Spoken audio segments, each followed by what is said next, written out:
네, JPL로 열심히 약을 팔고 있는데 아직 많이 사용을 안 하시는 것 같은데 오늘 보니까 되게 많이 오셨어요.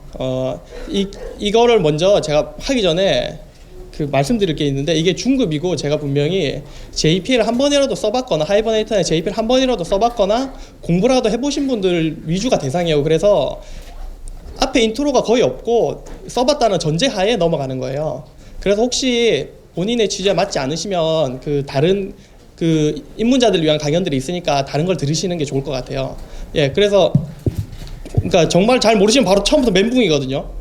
예, 바로 이거 뭐지 하고 들어갈 수가 있어요. 그래서 경험해보지 않으신 분들은 다른 거를 추천을 드려요. 네, 예. 그래서 예, 그러면은 JP의 영속성 컨텍스트를 시작하겠습니다. 예, 제가 2년 전에 스프링 캠프를 이제 JPL로 약을 팔면서 한번 발표를 한 적이 있는데 마지막 슬라이드가 이거였어요. 2년 전에 2013년 첫 캠프였죠. 제가 JPL 책을 쓰고 있는데 곧 나옵니다. 한번 도와주십시오 하고 했는데 2년이 거의 지났어요 지금. 그래서 2년이 지나니까 책은 안 나오고 아들 4명 하나 나와가지고 2년 동안에 네, 지금 책을 쓰기 더 어려운 상황이 됐어요. 네. 예, 그냥 이제 농담을 한 얘기고요. 네. 자, 그럼 이제 본격적으로 시작하겠습니다. JPA는 잠시만요. 화면이 어둡네요. 아이고 죄송해요. 네. 오늘 말씀드린 내용은 첫 번째는 영속성 컨텍스트가 뭔지, 그리고 두 번째는 이 영속성 컨텍스트라는 게 JPA를 공부하면서 좀 가장 이해하기 어려운 부분이에요. 그리고 좀 EM적 persistent나 아니면 파인드에서 찾아올 때 그냥 객체를 DB에 넣고 빼는구나 정도는 바로바로 감이 오는데 뭔가 책들을 보고 다 해도 영속성 persistence context라는 되게 애매한 단어가 나오는데 이해하기가 너무 어려워요. 이게 물리적으로 어디에 존재한다기보다는 약간 논리적인 개념에 가깝거든요. 그래서 어쨌든 오늘의 내용은 그 영속성 컨텍스트를 한번 깊이 있게 파보자 하는 겁니다. 네. 그리고 이 영속성 컨텍스트가 내가 그냥 자바로 직접 하이버네이트든 JP든 짤 때랑 우리가 좋아하는 스프링 그런 컨테이너나 J2E 컨테이너 위에서 돌아갈 때는 완전 동작 방식이 달라져요. 그래서 이제 그러면 사실 생짜로 자바로 짤 일은 없을 테니까 스프링 프레임워크나 이런 데 위에서는 그럼 영속성 컨텍스트가 어떻게 돌아가는가, 왜 이걸 알아야 되냐면 이제 JPA 처음 공부하면서 느끼는 게 되게 황당한 경우가 한 번씩 있어요. 내가 분명히 저장을 했는데 저장이 안 돼. 이런 경우가 있거든요. 근데 그거는 그래 제가 이런 얘기도 들은 적이 있어요. 이거는 버그다. 난 분명히 저장을 했다. 근데 이제 그거는 사실 영속성 컨텍스트라는 것에 대한 이해가 약간 약하기 때문에 그래요. 그거에 대해서 깊이 있게 알게 되면 이래서 내가 저장을 시도했지만 안 됐을 수도 있겠구나라는 걸 알고 이제 정상적인 방향으로 고칠 수 있게 되겠죠. 네. 그리고 마지막은 이게 약간 뜨거운 감자긴 한데 오픈 세션 인뷰라는 게 있어요. 이제 그거에 돌아갈 때 영속성 컨텍스트가 어떻게 돌아가는지에 대해서 마지막으로 말씀드리겠습니다. 사실 준비한 슬라이드가 100장이에요. 그래서 제가 말을 굉장히 천천히 하는 사람인데 말을 굉장히 빨리 하게 될 것 같아요. 예. 그래서 되게 집중하셔서 들어주시면 감사할 것 같습니다. 중간에 조금 비면 약간은 이렇게 뛰어넘을게요. 네. JPA를 쓸 때는 일단 두 가지가 제일 중요해요. 하나는 이게 ORM이잖아요. 객체는 객체대로 설계를 쫙 해놓고 관계형 데이터베이스대로 설계를 쫙 해놓고 그 중간에서 매핑을 딱 하는 거잖아요. 네. 그래서 제일 중요한 거는 객체와 관계형 데이터베이스를 매핑하는 게 제일 중요해요. 근데 이제 여러분들이 요거는 한번 해봤다고 생각하고 오늘 영속성 컨텍스트니까 요거에 대해서 오늘 초점 맞추겠습니다. 자, 이미 이 정도는 아신다고 가정을 하는데 이제 혹시나 해서 인트로로 할게요. 일반적으로 웹 어플리케이션에서 JPA를 사용하면 스프링에서도 여러분 세팅해 보셨겠지만 로컬 매니저 컨테이너 엔티티 매니저 팩토리라는 애를 만들어야 돼요. 어쨌든 걔를 하고 고객의 요청이 올 때마다 고객의 요청당 이 엔티티 매니저라는 걸 할당해서 줘요. 그럼 그 엔티티 매니저는 내부에서 데이터베이스 커넥션을 쓰죠. 일반적으로 우리가 SQL을 직접 다루면 저 커넥션 풀 우리가 직접 사용하지만 JPA를 사용하면 엔티티 매니저가 저 커넥션 풀을 가져다가 꿍짝꿍짝 하는 거죠. 그래서 약간 추상화된 레이어를 라고 보시면 됩니다. 네. JPA 생성할 때는 엔티티 매니저, 이건 이제 생자바에서 쓰는 방식이에요. 스프링 프레임워크를 쓰면 스프링이 지가 알아서 인젝션 해주죠. 네. 그래서 스프링이 아닌 생자바에서 쓰면은 엔티티 매니저 팩토리를 저렇게 크리에이트 엔티티 밑에 보시면 크리에이트 엔티티 매니저 팩토리 해가지고 저기 딱 만들면 저 설정 파일을 읽어서 돌아가게 됩니다. 네. 저 persistence XML은 마치 web.xml과처럼 스펙에 정해진 규정이에요.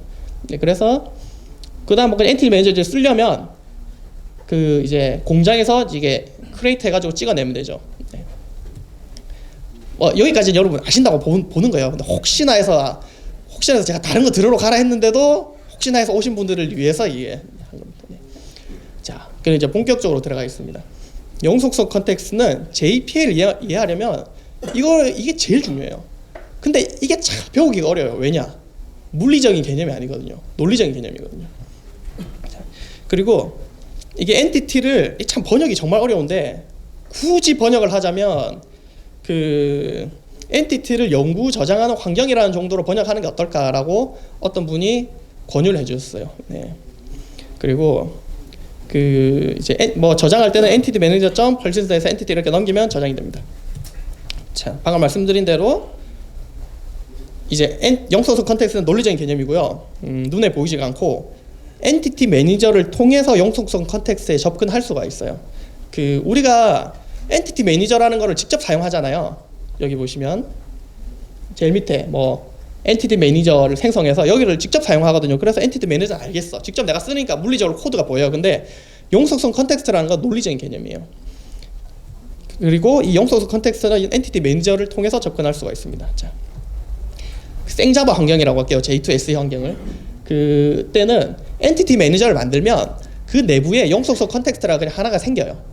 그래서 그냥 두 개가 이때는 그냥 엔티티 매니저가 영속성 컨텍스트라고 보시면 돼요. 그래서 좀 뭔가 좀 헷갈린다. 그러면 일단은 엔티티 매니저가 그냥 영속성 컨텍스트랑 같은 거라고 보시면 돼요. 엔티티 매니저 내부에 영속성 컨텍스트가 있다고 처음에 이해하시고 가시면 돼요.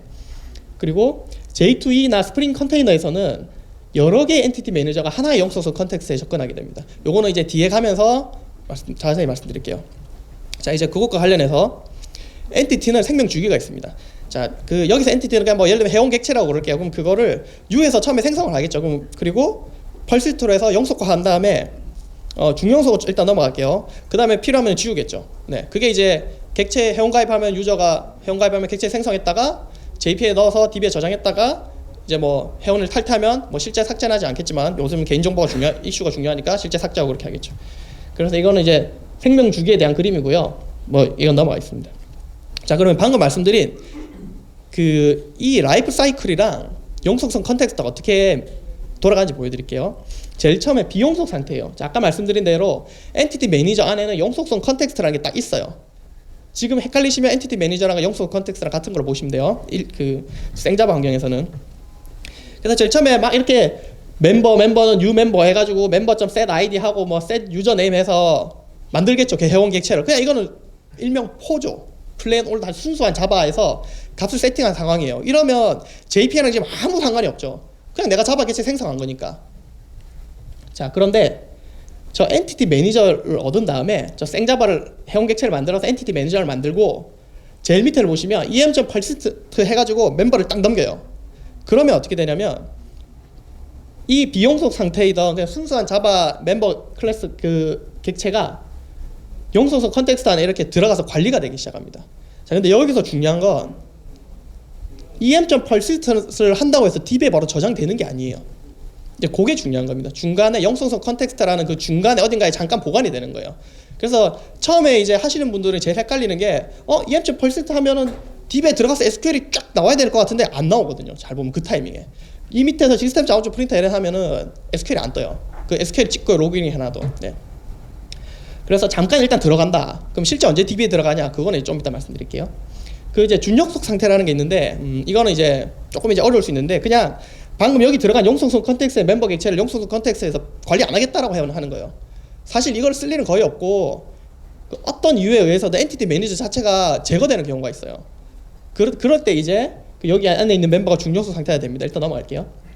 자, 그러면 지금 보니까 뭔가 그 JPA를 통해서 뭔가 이 자바 객체랑 데이터베이스 사이에 지금 뭔가 있잖아요. 그 영속성 컨텍스트랑 뭔가가 있잖아요.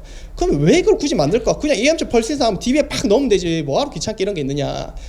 항상 그 애플리케이션 개발하면서 아시겠지만 레이어를 쌓아갈수록 그 레이어 사이를 통해야 되기 때문에 그걸로 인해서 뭔가 이점을 누릴 수가 있어요. 대표적인 게 캐싱이나 뭐 이런 이점들을 누릴 수 있어요. JPA는 이걸 적극 활용하거든요. 그래서 이 중간 레이어라는 게 영속성 컨텍스트라는 중간 레이어가 들어가서 이제 첫 번째는 캐싱이라는 효과를 누릴 수가 있어요. 네. 이걸 1차 캐시라고 그러는데 일단은 그런 걸 누릴 수 있다. 자세한 건 뒤에 설명드릴게요. 그 다음에 동일성을 보장할 수 있다. 여러분 그 SQL로 멤버 객체를 조회했어요. 뭐 멤버 DAO를 만들고 그 DAO에서 get 멤버에서 멤버 식별 넣어서 멤버 객체를 꺼냈어요. 한 번 더 호출해요. 그러면 그 멤버 객체는 같은 객체일까요? 다른 객체일까요? 다른 객체죠. 왜냐? 뉴로 계속 내가 생성을 하니까. 근데 JPA는 같은 트랜잭션 안에서는 하면은 동일성이 보장이 돼요. 마치 내가 자바 컬렉션에서 똑같은 객체를 두 번 꺼냈을 때 넣는 비교를 할 수 있듯이 그런 것들을 해줘요. 그게 왜 가능하냐? 이런 중간 계층이 있기 때문에 가능합니다. 그 다음에 뭐 트랜잭션을 지원하는 쓰기 지연, 그 다음 변경 감지 지연 로딩인데 이제 하나씩 이제 뒤에 장표로 넘어가면서 설명을 드리겠습니다. 네, 이거 한 잔만 딱 마시겠습니다.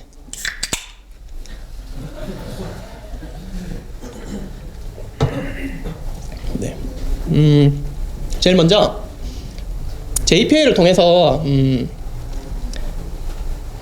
코드는 그냥 저장하는 코드네요. JPA를 통해서 뭔가 이 em.persist 엔티티를 딱 저장을 하면 저기 어디 갔냐 그 영속성 컨텍스트 안에 1차 캐시라는 영역이 있어요. 이거는 제가 약간 비유를 든 건데 그 영속성 컨텍스트 안에 맵 같은 놈이 있는 거예요. 그 안에 일단 들어가요.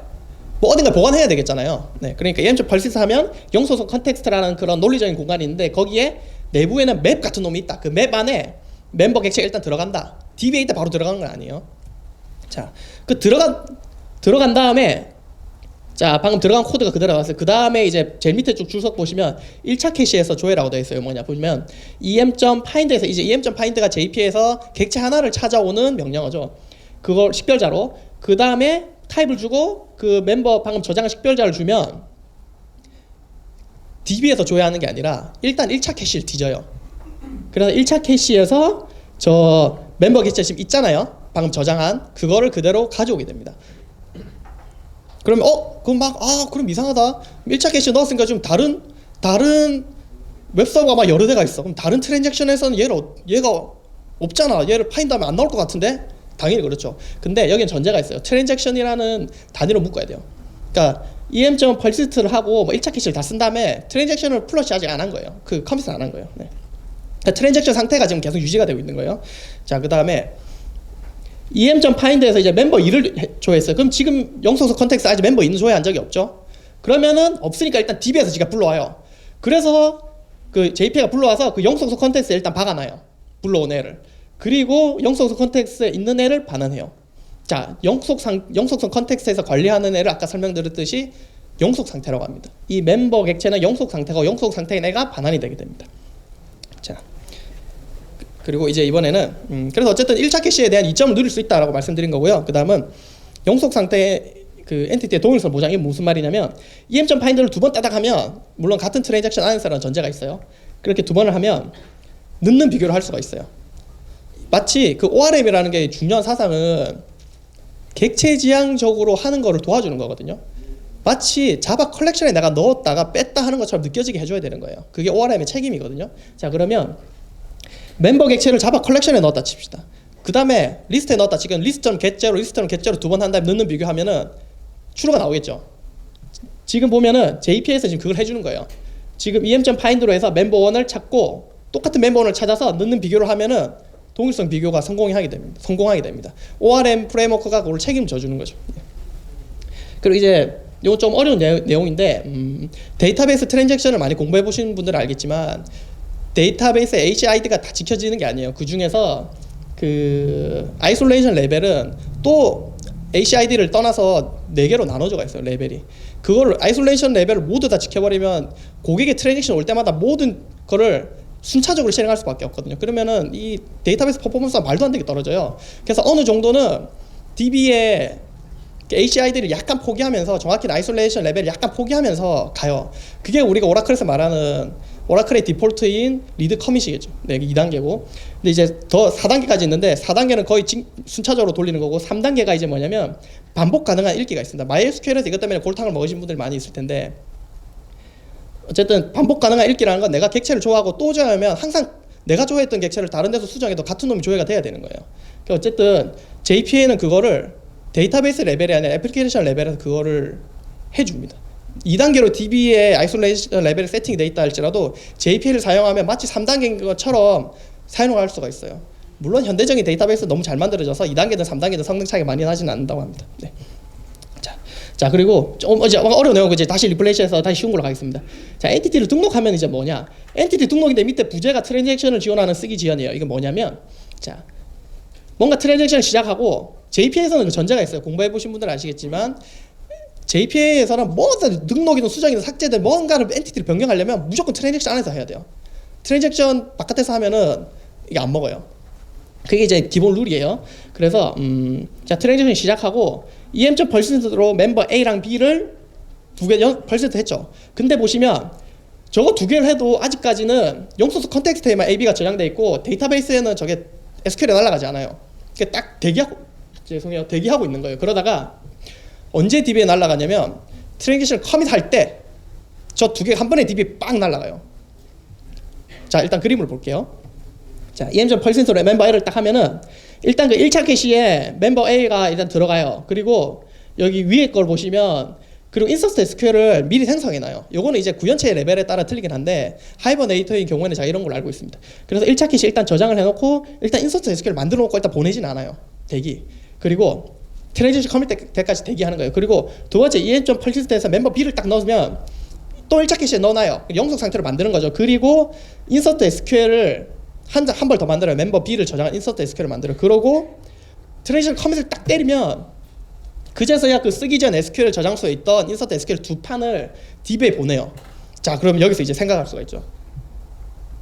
JDBC에 배치 작업을 해보신 분들은 아시겠지만 한 번에 JDBC에서 배치 인서트라는 걸 할 수가 있어요. 한 번에 SQL을 여러 개 DB에 보내서 퍼포먼스를 확 높일 수가 있어요. 인서트 하면은 DB에 왔다 갔다 하잖아요. 커넥션 풀링이 돼 있더라도. 근데 한 번 인서트 SQL을 여러 개 팍 보내는 방법이 있잖아요. JDBC 보시면 아시겠지만 그거를 얘가 알아서 하게 할 수가 있는 거예요. 개발자가 일일이 그 배치 SQL을 짜는 노가다를 할 필요 없이 이 성능 최적화에 대한 걸 공짜로 얻을 수가 있는 거예요. 네. 근데 이거는 옵션을 좀 세팅해야 되긴 하고 약간 장단점이 있긴 한데 어쨌든 그런 것들이 가능하다. 그래서 일반적으로 우리가 그 SQL을 직접 다룰 때보다 퍼포먼스를 최적화할 수 있는 여지들이 더 있을 수 있다는 거죠. 네. 그 다음에 이제 엔티티를 수정하는 걸 볼게요. 이게 제목이 변경 감지인데 이게 약간 흥미롭습니다. 잘 보세요. em.find를 해서 이 JP에서 하면은 질문이 많이 오는 게 수정이라는 걸 어떻게 해야 됩니까? 라는 질문을 가끔 받을 때가 있어요. 자, 그러면 이제 설명을 드릴게요. JP는 일단 업데이트라는 메서드 자체가 없어요. 자, 여러분 이 지금 코드를 보시겠지만 제가 일단 말씀을 먼저 드리면 여러분 자바 컬렉션에서 객체를 꺼내요. 그 객체의 값만 수정하면 값이 수정이 돼야 되죠. 그렇잖아요. 내가 뭘 세이브라는 걸 하지 않잖아요. 컬렉션에 다시 그냥 리스트에서 객체로 해서 뭔가 멤버 객체를 꺼내요. 그 다음에 내가 그냥 값만 수정하면 그건 값이 수정이 돼야 되는 거예요. 그게 객체에서 말한 객체적인 방법인 거죠. 네. 그래서 JPN은 이거를 이렇게 제공합니다. 그냥 트랜잭션 안에서 뭔가 지금 바꾸죠. 멤버 A라는 이름을 하이로 바꾸고 멤버 A라는 거를 그 나이를 10살로 바꿨어요. 그 다음에 저는 업데이트 메서드 자체가 없어요. 그리고 그냥 트랜잭션만 커밋하면 바뀐 거를 찾아가지고 업데이트 SQL이 DB로 빵 날라가요. 네, 막 신기하지 않나요? 네, 예. 처음 이제 좀 아시는 분들은 아이고 뭐 이거 약을 파네 하시겠지만 처음 보면 뭐야 이거 저는 되게 당황스러웠거든요. 처음 배울 때. 네.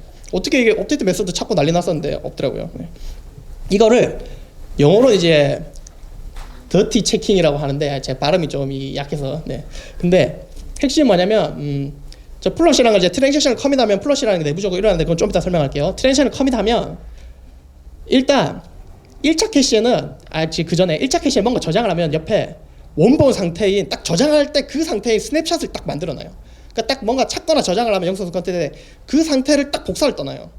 그래서 물론 모든 걸 복사를 뜨는 게 아니고 뭔가 이게 내부적으로 최적화를 좀 해요. 그래서 복사를 딱 떠서 트랜잭션 커밋하면 어떻게 하냐면 원본이랑 저 스냅샷을 다 비교해요. 그러니까 굉장히 최적화된 알고리즘으로 비교를 합니다. 그래서 만약에 스냅샷이 다르다? 바뀌었다 하면은 얘가 얘는 뭔가 바뀌었구나 하고 아는 거예요. 그래서 그거를 쓰기 전 SQL 저장소를 올려요. 업데이트 SQL을 생성해서 쓰기 전 SQL을 올리고 그리고 아까 말씀드린 대로 커밋하면 저 쓰기 전에 SQL 저장소에 있는 애들이 DB로 다 넘어간다 그랬죠. 예. 그래서 업데이트 SQL 만들어서 DB로 넘기게 됩니다. 그래서 이런 것들이 가능하게 되는 거죠. 요것도 다 영속성 컨텍스트라는 애가 있기 때문에 가능한 일입니다. 자, 그러면 엔티티 삭제하는 거는 그냥 삭제는 그냥 이렇게 하고 지우시면 됩니다. 그럼 나머지는 뭐 영속성 컨텍스트에서 그런 삭제로 플래깅 해놓고 나중에 DB에 날리고 그런 식으로 됩니다. 자, 플러시 이제 영속성 컨텍스트라는 게 지금 보면은 뭔가 중간 계층이 있잖아요. 마치 스트링 버퍼처럼 약간 느껴지기도 하고, 뭔가 이게 뭔가 버퍼링 하는 것 같이 느껴지기도 하고. 플러시라는 게 있는데 이게 뭐냐면, 일단 트랜잭션을 커밋할 때 지금 제가 뭔가 보냈죠, 계속. 아유 죄송합니다. 아유 이제 저희 원데이가 1시가 되면 알려주면서 이게. 그래서 플러시는 영속성 컨텍스트의 변경 내용을 데이터베이스에 반영하는 작업이에요. 자, 제가 왜 계속 이걸 강조하냐면, 플러시를 한다고 해서 1차 캐시 안에 있는 게 지워지는 게 아니에요. 그냥 지금 변경 사항이나 넣었던 걸 DB에 반영을 하는 게 플러시라고 합니다. JP에서 플러시는 그런 거예요. 그렇고요. 그 플러시는 언제 발생하느냐? 죄송해요. 이걸 먼저 해야 되겠네요. 영속성 컨텍스트 플러시하는 방법은 저 엔티티 매니저에 플러시를 직접 호출하는 방법이 있고요. 저 딱 누르면 그냥 직접 빵 호출이 돼요. 가끔 텍스트 코드 같은 데서 써야 될 일이 있고, JPA랑 다른 예를 들어서 JPA랑 내가 마이바티스를 엮는다 이러면 이제 가끔 써야 돼요. 그리고 이제 그 토비 스프링에도 내용이 자세하게 나와 있어요. 이 부분은. 그리고 트랜잭션을 커밋할 때는 당연히 플러시해야 되겠죠. 트랜잭션을 커밋할 때 인서트 SQL DB 안 누르고 DB만 딱 커밋해봐요. 그러면 이거는 아무것도 안 바뀌는 거잖아요. 그래서 트랜잭션을 커밋하면 영속성 컨텍스트의 변경 내용을 DB에 다 반영하고 트랜잭션이 딱 커밋이 됩니다. 그리고 잠깐 다시 뒤로 넘어갈게요. 그럼 플러시가 발생하면 어떤 일이 생기느냐? 일단 아까 말씀드린 더티 체킹, 업데이트를 위한 더티 체킹이 발생하고요. 변경 감지가 발생하고요. 그 다음에 변경 감지가 발생하니까 그 수정된 그 쓰기 전 SQL 저장소에 그 업데이트 부분이 이제 등록이 되고요. 그리고 아까 말씀드린 쓰기 전 SQL 저장소의 쿼리들을 데이터베이스에 쫙 전송을 해서 전송을 하게 됩니다. 그리고 이제 거기까지가 플러시 일이죠. 그래서 영속성 컨텍스트 변경 내용과 데이터베이스를 딱 맞춥니다. 그리고 트랜잭션을 필요하면 커밋 딱 하면 되겠죠. 자, 그래 마지막에 그럼 JPQL 쿼리 시행, 이제 JPQL이 뭔지 아시죠? 그 JPA가 제공하는 SQL 같은 쿼리가 있어요. 이제 그게 JPQL인데 객체를 대상으로 하는 쿼리를 하는 거를 JPQL이라고 그러는데, JPQL 쿼리를 실행할 때도 굉장히 의아하게도 플러시가 자동 호출돼요. 왜냐? 자, EM.persist로 멤버 AB를 따다닥 3개를 ABC를 따다닥 넣어놔요. 그럼 영속성 컨텍스트만 딱 들어가 있고 DB에 실제 반영이 안 되겠죠. 그 다음에 JPQL이라는 걸 실행해요. 지금 저건 SQL이 아니고 객체를 대상으로 하는 SQL이에요. 얘가 지원하는, JPA가 지원하는. 이거를 딱 돌리면 저거는 진짜 SQL로 트랜슬레이트 돼서 실제 SQL로 DB를 줘야 하는 거거든요. 자, 그러면 지금 DB에 저 ABC가 없겠죠. 왜냐? DB에 플러시가 안 됐으니까 아직. 그래서 저 JPQL을 실행할 때도 먼저 플러시를 하고 저 JPQL을 날리는 거예요. 그래야 저 멤버 ABC가 인서트 SQL DB로 들어가고 제가 그 다음에 저 JPQL 실행하는 게 SQL에서 DB에서 찾아올 수 있잖아요. 그렇습니다. 자, 그럼 플러시 모드에는 요 2가지 옵션이 있습니다. 하이버네이트는 한 가지 옵션이 더 있는데 JPA 스펙에서는 2가지 옵션만 지원합니다. 하나는 그 플러시 모드 타입을 오토, 우리가 많이 쓰는 건데, 방금 말씀드린 그냥 말씀드릴게요. 커밋할 때나 JPQL 쿼리를 실행할 때 자동으로 플러시가 됩니다. 그러니까 보통 오토를 그냥 다 쓰신다고 보시면 돼요. 그 다음에 플러시 모드 타입.commit은 뭐냐면, 방금 여기서 제가 멤버 ABC를 했잖아요. 근데 멤버 ABC를 저장했지만 제가 조회하는 JPQL이 만약에 멤버가 아니라 전혀 다른 팀이라든가 전혀 다른 애를 조회해요. 그러면 지금 멤버가 굳이 상관이 없으니까 굳이 플러시라는 동작을 일으킬 필요는 없잖아요. 그럴 때 이제 플러시 모드 타입을 커밋으로 딱 세팅해 놓으면 그런 최적화를 한번 할 수가 있습니다. 근데 거의 오토만 쓰신다고 보시면 됩니다. 요 커밋이나 이런 거는 프레임워크 단에서 뭔가 할 때 쓰는 거고요. 자, 그래서 플러시는 영속성 컨텍스트를 비우지 않는다. 그리고 영속성 컨텍스트의 변경 내용을 데이터베이스에 동기하고, 제일 중요한 거는 지금 이 모든 이야기가 가능한 이유는 트랜잭션 안에서 이게 일어나기 때문에 그래요. 그 트랜잭션이라는 작업 단위가 없다면 요거 자체 성립이 불가능하겠죠. 그래서 한 트랜잭션에 묶였기 때문에 이게 가능하다라고 보시면 됩니다. 그래서 JPL 쓰실 때는 그 트랜잭션 단위가 되게 중요해요. 다행히도 정말 다행스럽게도 스프링 프레임워크에 골뱅이 트랜잭션을 쓰면 별로 고민할 게 없죠. 걔가 다 알아서 해주니까. 그건 이제 더 뒤에서 알아보겠습니다. 자, 그 다음에 이제 준영속 상태인데요. 요건 조금 빨리 넘어갈게요. 불행히도 영속 상태로 관리되는 객체가 있어요. 근데 어쨌든 그거를 준영속 상태로 만들어주시면, 이건 뭐냐면 영속 상태인 애를 더 이상 영속 상태 안 할래 라고 하는 거예요. 이게 좀 어려울 수 있는데 제가 간단하게 빨리 말씀드릴게요. 어쨌든 뭔가 회원 엔티티 자체를 뭐 영속 상태에서 관리했지만 그냥 빼버리고 싶어, 이제 관리 안 하고 싶어라고 하면 디태치를 쓰시면 됩니다. 그리고 EM.clear는 클리어는 뭐냐면 엔티티 매니저 자체의 영속성 컨텍스트에 있다 그랬잖아요. 그거 자체를 완전 다 날려버리는 거예요. 날리고 완전 처음 상태로 딱 만들어버리는 거예요. 그게 이제 클리어고, 그러니까 영속성 컨텍스트가 클리어 되니까 그 안에서 관리되던 그 엔티티들은 영속 상태 엔티티들이 더 이상 관리가 안 되겠죠. 그게 이제 클리어고요. 마지막에 클로즈는 영속성 컨텍스트가 여러 가지 이유로 인해서 종료될 때 발생합니다. 자, 이제 빨리 말씀드릴게요. 디태치 하면은 막 해서 제가 EM.persist로 persist로 관리를 한다 했어요. 근데 디태치를 빼버렸어요. 빼버리면 어떻게 되냐면, 자, 디태치를 딱 실행하면 저 멤버 A에 있던 거를 다 빼버려요. 그리고 아까 뭐 쓰기 지원 저장소에 SQL을 했던 거 다 빼버려요. 더 이상 관리 안 하겠다. 날리고 빼고 막 이렇게 하는 겁니다. DB에서 삭제하는 게 아니에요. 영소수 컨텍스트만 빼는 거예요. 자, 그 다음 영소수 컨텍스트 초기화, 이거를 우리가 직접 할 일은 거의 없다 보시면 돼요. 뭔가 EM.find에서 찾으면 영소수 컨텍스트에 관리된다 그랬죠. 저 멤버 A가 영소수 컨텍스트에서 관리가 될 거예요. 그러면 클리어 레벨의 영속성 컨텍스트 이제 더는 없겠죠. 자, 그림으로 보여드리겠습니다. 펄시스에서 AB가 관리가 되고 있어요. 클리어를 딱 하면 완전 초기화가 되기 때문에 저 멤버 AB는 그냥 붕 떠버리는 거예요. 영속 상태였다가 나를 관리하는 애가 없어진 거예요. 그럼 더 이상 이 멤버 AB에 대한 게 DB에 들어가거나 그런 일은 없겠죠. 네. 그 다음에 이제 실질적으로 그러니까 이렇게 영속성 컨텍스트에서 관리가 안 되는 이런 상태를 준영속 상태라고 합니다. 영어로 디태치드인데 한국어로 번역하기가 너무 어려워요.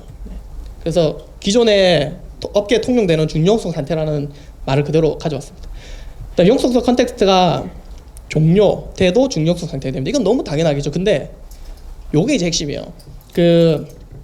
뭔가 해서 다 집어넣었는데 지금 이거 그냥 바로 넘겨버릴게요. 네, 영속성 컨텍스트 종료하면 이거 완전 끝나버린 거예요. 그러니까 AB가 준영속 상태가 되겠죠. 근데 이게 왜 중요하냐면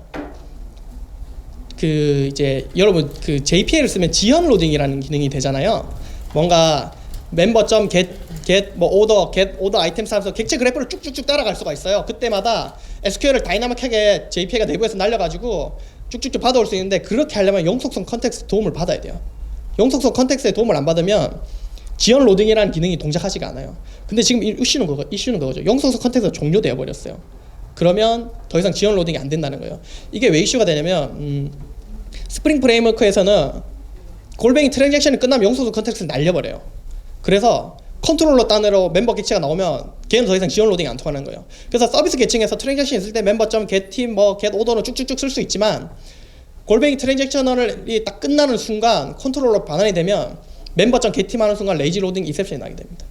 더 이상 얘는 영속성 컨텍스트가 없어. 그러니까 스프링 프레임워크 정책이에요. J2E 컨테이너의 정책이에요. 트랜잭션 안에서만 영속성 컨텍스트를 유지한다 라는 겁니다.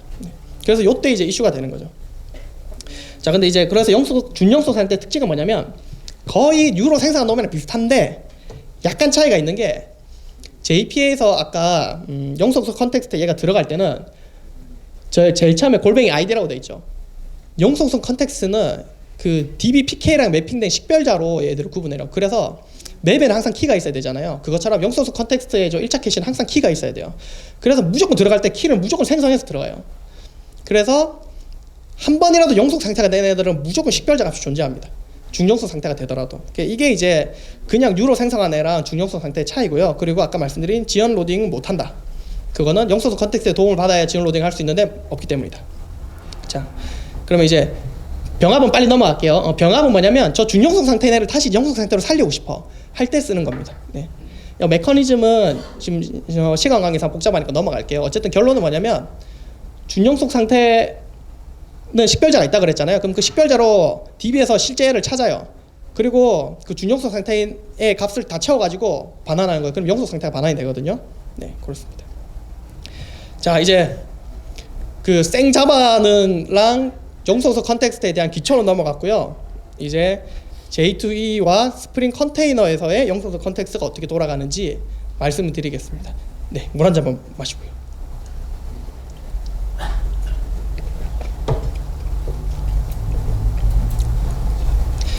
네, 이게 이제 이해가 좀 된다 하신 분들은 JPA 쓰면서 좀 골탕이 먹어봤던 분들은 이제 조금 이해가 되고, 골탕을 안 당해보셨거나 아니면 이게 나 잘못 들어갔나 하신 분들은 이제 좀 힘드시겠죠. 네. 네. 이제 J2E 환경에 가면 아예 스펙에 나와 있어요. 아예 동작 방식 자체가 달라져 버려요. 그래서 스프링 프레임워크는 참 놀랍죠. 여러분 다 여기 있는 분들 스프링을 최소한 다 써보셨을 테니까. 예. 제 밥벌이를 해주게 하는 가장 훌륭하고 위대한 두 프레임워크가 스프링이랑 하이버네이트라고 생각하는데, 어쨌든 이 두 개가 같이 짬뽕으로 잘 돌아가니까 너무 즐거워요, 일할 때. 네. 걔는 그냥 졸려서 얘기를 했어요. 네. 그래서 자, 일단 밑에 거는 빼시고 기본 전략만 보시면 돼요. J2E든 스프링 프레임워크가 J2E를 차용을 해서 사실 그 방식대로 돌리는 거거든요. 왜냐면 JPA라는 것 자체가 J2E 스펙이에요. 그 스펙을 구현한 스프링 프레임워크, 그 스펙을 굉장히 잘 구현해 놓았어요. 네. 그래서 J2E든 스프링 컨테이너를 쓰든 스프링 프레임워크를 쓰든 기본적인 전략은 뭐냐면 트랜잭션 범위의 영속성 컨텍스트예요. 아까 말씀드린 내용이 다 말했지만 결국 트랜잭션 꼬이면은 굉장히 일이 복잡해져요. 그래서 트랜잭션 시작할 때 딱 영속성 컨텍스트 만들고 트랜잭션 끝나면 딱 영속성 컨텍스트를 날려버려요. 트랜잭션 커밋하고 영속성 컨텍스트 딱 날려버리는 거죠. 그래 아무 이슈가 없어요. 안 그러면 막 영속성 컨텍스트 하나 놔두고 막 트랜잭션 왔다 갔다 하면 이 분명히 꼬이거든요. 막 고민할 게 많아요. 막 돌렸는데 첫 번째가 막 데이터를 변경했는데 DB에서 롤백을 해버렸어. 막 그러면 그때부터 머리가 아파지기 시작하는 거거든요. 그래서 문제를 아주 단순하게 가져가기로 한 거예요. 뭐냐?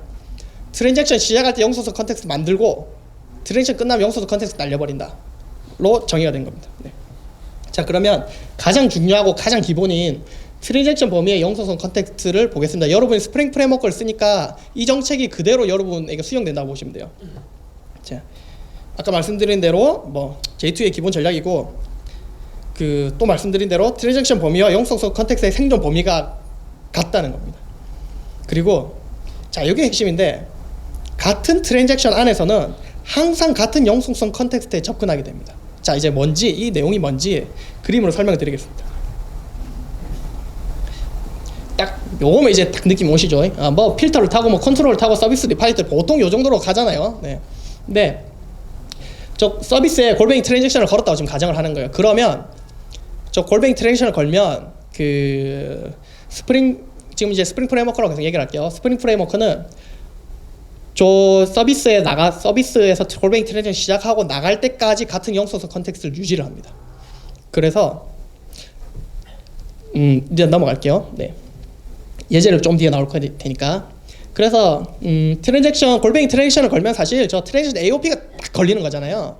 그래서 스프링이 트랜잭션을 딱 시작하는 거잖아요. 그러면 여기서부터 영속성 컨텍스트의 생존 범위는 저 트랜잭션 시작하고 쭉 서비스 리파이트를 쭉 돌고 트랜잭션 종료할 때까지 유지가 됩니다. 자, 그러니까 영속성 컨텍스트를 스프링 프로그램 하나 만들어서 계속 돌려 쓰는 거예요. 저 안에서는. 예제를 보겠습니다. 헬로 컨트롤러에서 그냥 이거 헬로 서비스 호출을 하겠죠. 그러면 여기에서 헬로 서비스에서 지금 로직이라는 걸 호출했어요. 저 로직에 보면 골뱅이 트랜잭션에 걸려 있죠. 저기서는 이 로직 안에서는 자, 이제 리파지토리를 볼게요. 골뱅이 퍼시스턴스 컨텍스트를 하면은 엔티티 매니저가 스프링 프레임워크 엔티티 매니저를 주입을 해줍니다. 근데 여기서 중요한 게 있어요.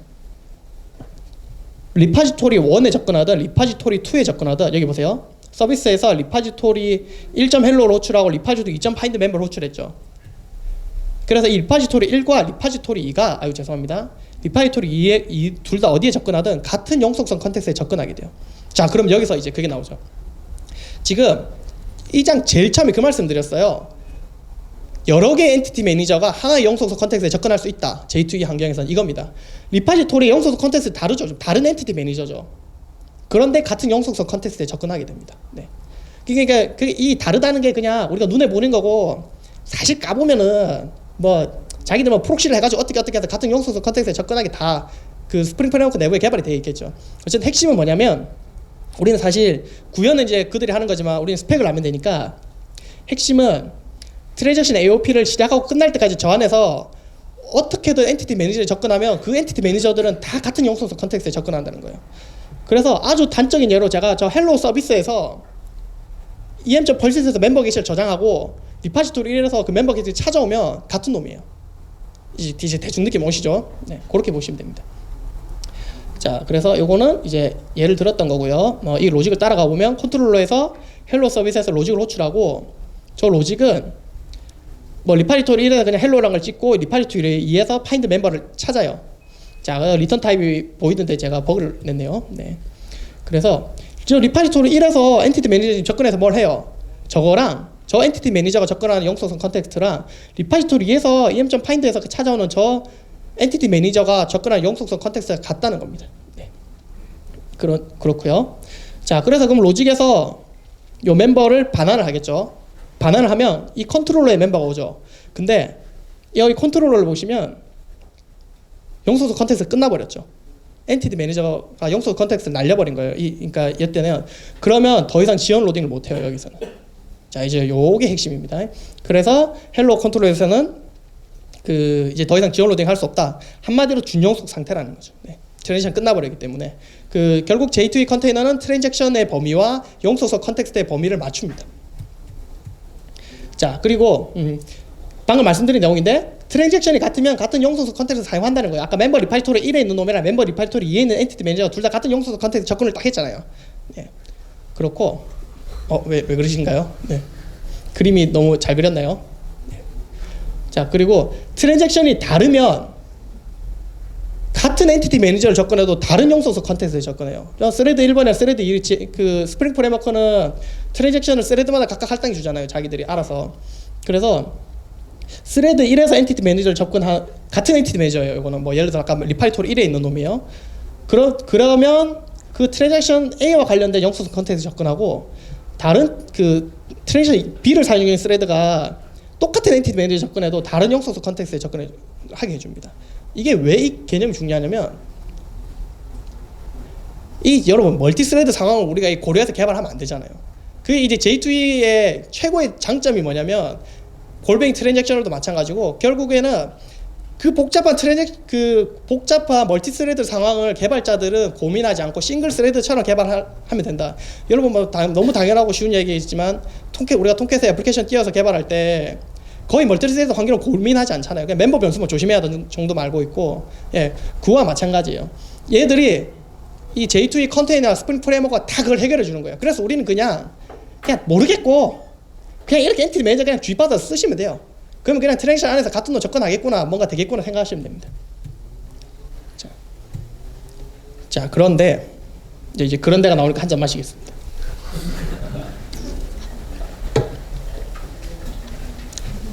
이 트랜잭션 범위의 영속성 컨텍스트는 치명적인 약점이 있어요. 이게 완벽한데 약점이 딱 하나 있어요. 뭐냐면 트랜잭션이 끝나면 영속성 컨텍스트가 딱 끝나버리잖아요.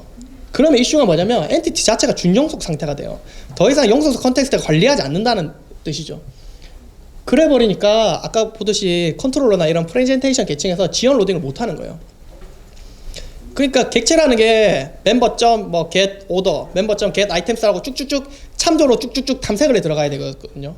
물론 저 같은 CRUD, SI 게이들은 죄송해요, 비하하는 건 아니에요. 네, 저처럼 CRUD를 출시는 그냥 모두들 걸 조인해서 슈퍼 DTO를 하나 만들어서 반환을 하겠죠. 네, 그러면 다 해결이 되니까 멤버랑 오더 아이템이랑 다 조인을 빡 해가지고 슈퍼 오더 아이템스를 딱 하면은 그 안에 모든 필드가 쫙 정의되어 있고 그걸 그냥 화면에 쫙 뿌리면 되겠죠. 비한 건 아닙니다. 제가 그렇게 많이 했다는 얘기입니다. 네. 근데 그건 아시겠지만 거의 유지 보수를 제로로 만들고 거의 자바를 쓸 이유가 없어요. 그거는 그냥 깨놓고 얘기해서 그냥 스트럭처를 그대로 쓰는 거기 때문에 OP의 장점은 거의 제로로 만드는 상태인 거죠. 네. 잘짠 쿼리 하나 백로직 안 부럽다는 거죠. 어쨌든 하고 싶은 이야기는 객체지향스럽게 잘 설계하고 책임과 역할에 있는 객체를 잘 설계하면은 멤버랑 객체가 정확하게 나와야 되고 그거에 걔가 주문한 상품들이 정확하게 잘 설계가 돼야 돼요. 도메인 모델이 잘 설계가 돼야 돼요. 그런 상태에서는 참조로 객체를 찾는 게 되게 중요해요. 근데 지금 요거는 이제 지연 로딩이 안 된다는 이슈가 있습니다. 서비스 계층에서 뭔가 꿍짝꿍짝 할 수 있지만 사실 화면 뿌릴 때는 그냥 쭉쭉 찾아와서 빠바박 뿌려야 되거든요. 이제 그런 게 안 된다는 거죠. 네. 그래서 그렇고요. 그래서 지금 예를 들면 이거예요. 자, 잠시만요. 자, 지금 이제 예를 들어볼게요. 어떻게 안동통하는지. 자, 저 주문이라는 오더가 주문입니다. 주문이라는 게 있는데 걔가 many to one으로 회원 객체와 연관관계가 있어요. 뭐 반대로 보면 하나의 회원이 여러 개의 주문을 가질 수 있겠죠. 네. 그래서 근데 주문이랑 객체를 조회했는데 회원이랑 객체를 참조할 수 있는 거예요. 근데 연관관계가 다 돼 있고 저기 보시면 패치 타입이 중요한데 레이지로 해놨어요. 레이지는 뭐냐면 그 조회할 때 가져오는 게 아니라 내가 실제 사용하는 타이밍에 회원 객체를 로딩해서 쓰겠다라는 거죠. 네. 요거는 영속성 컨텍스트의 도움을 받아야 되는 거고요. 네. 5분 전인가요? 큰일 났네요. 네, 죄송합니다. 굉장히 빨리 진행할게요. 네. 근데 지금 저 컨트롤러 계층에서는 지금 뭔가 멤버 오더를 조회했어요. 근데 저 오더는 준용속 상태죠. 왜냐? 트랜지션 끝나버렸기 때문에. 그 다음에 오더.get 멤버를 하면 저까지 불러줘요. 저까지 불러줄 거예요. 근데 멤버.get name 하면 저기 이제 프록시가 초기화 돼야 되거든요. 지원 로딩이 초기화 되는데 저게 안 먹는 거죠. 그래서 그 예외가 발생하게 됩니다. 네. 안타깝죠. 이런 거 제이슨으로 뿌릴 때도 되게 빡세요. 보통 누가 트랜지션 서비스 계층에서 제이슨 만들어도 되지만 좀 그렇잖아요. 그래서 그냥 컨트롤 같은 데서 저는 간단히 만들거든요. 근데 이것 때문에 골치가 많아요. 네. 그럼 어떻게 해결해야 되냐? 일단 제일 단순한 거는 아까 그 지원 로딩 쓰지 말고 즉시 로딩 쓰면 돼요. 이거 패치 쓰면 그냥 오더 주문할 때 옆에 이거로 되네 다 그냥 불러와요. 근데 문제는 다 이거면 한번 부를 때 끝장나겠죠. 그냥 쫙 다 불러지면은 물론 그 뎁스가 있긴 한데 그리고 디버깅 못해요. 딴 데서 뭘 불러도 막 쿼리가 다 튀어요. 막 그걸 지원 로딩 이거 패치 때문에 쿼리가 막 다 튀어가지고 뭐 컨트롤 안 돼요. 그래서 쓰면 안 된다. 그 옛날에 뭐 어떤 분이 하여튼 이거를 써서 문제가 많다고 했는데 사실 이걸 쓰면 안 되는 거예요. 그거는 이제 JP에 대해서 조금 공부해 보신 분들은 어쨌든 이거는 쓰면 안 된다. 무조건 레이지 써라 하는 거 간단하게 말씀드리면 그 사용하지 엔티티가 로딩이 되고 뭐 또 n+1이라는 문제가 있는데 이것도 막 생기면서 한 쿼리 했는데 막 옆에 쿼리가 막 한 번 쿼리를 날렸는데 그 상세 디테일한 정보를 찾으러 막 100개 쿼리가 나가는 문제가 생겨요. n+1은 그게 너무 자주 그 즉시 로딩하면 그 문제가 너무 자주 생깁니다. 자, 그래서 네, 일단 넘어갈게요. 그러니까 하고 싶은 이야기예요. 즉시 로딩이 좋아요. 오더에서 딱 주문하잖아요. 조회하잖아요. 주문. 그러면 지가 조인해서 다 가져와요. 원커리로. 이거 패치 걸어놓으면. 근데 문제는 그래서 굉장히 좋은 것 같은데 사실 함정이 있어요. JPQL만 보고 SQL을 짜버리거든요. 그래서 셀렉트 스타프로 오더가 나가는 거예요. 그러면 오더를 조회했을 연관된 멤버 객체가 100개면 그 멤버 객체 100개 된 SQL 바바박 날아가 버려요. 그래서 이건 쓰면 안 돼요. 이거 패치. 네, 그래서 아직 하이버네이트에서는 쓰면 안 됩니다. 네, 그 좀 권장하진 않아요. 네, 그래서 이런 문제가 있고, 그다음에 JPQL 패치죠. 이게 가장 현실적인 방법인데 뭐냐면 그 밑에 위에 JPQL을 보면은 뭐 오더를 가는데 이게 패치 조인이라는 걸 써야 돼요. 이 현실 세계에서는 뭐냐면 셀렉트 오더 안에 조인 패치 돼 있죠. 그러면 연관된 객체를 같이 가져와요. 한 번에. 그래서 만드는 SQL도 조인을 써서 함께 만들어지게 됩니다. 그래서 있는데 이제 패치 조인 단점은 그 케이스 바이 케이스로 이렇게 불러야 될 게 되게 애매하다는 거죠. 파인드 오더만 할 거냐, 파인드 오더 위스 멤버를 같이 불러올 거냐, 이런 메서드를 쭉쭉 만들어줘야 된다는 거죠. 네. 그래서 이슈는 프레젠션 계층과 데이터 접근 계층 간의 의존 관계가 이렇게 증가하게 된다는 겁니다. 그래서 적절한 선에서 타입을 봐야 되고요. 강제로 초기화하는 거.